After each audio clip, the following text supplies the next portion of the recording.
चढ़ावो जेवा भजन ताली बजाओ। माता के दरबार में हमेशा मांगेला जाते हाथ फैला के। और आज भजन करेंगे जब मौका मिले हैं तो हाथ बांध के बैठे। हाथ बांध के अगर तुम्हारे घर के बुता हो जाते तो फार्मूला हमको मल्ला बता दो।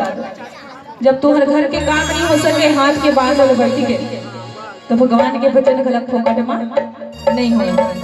कहे के मतलब क्या है, अच्छा समझ सकते हो, जाने का राजा है समझदार।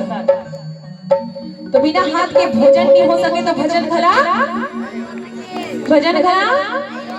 तो बोलो एक बार जोरदार जयकार शिवाय बोल साँझ दरबार की। तोरी लेका दाई रोवत हो तोर बहन। और जब तक माता ला मन से याद नहीं करूं, श्रद्धा से याद नहीं करूं तो रोना जिंदगी भर।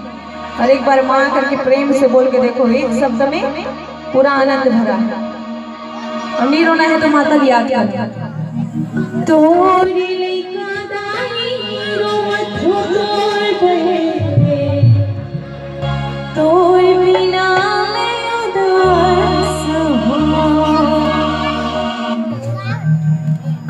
तो जिला जिला उदास नहीं होना है, जोरदार ताली के साथ गाना साथ देना है। हाथ ऊपर करके ताली बजाना है। तोरे लेका दाई रोवत हो तोर बहन, तोर बिना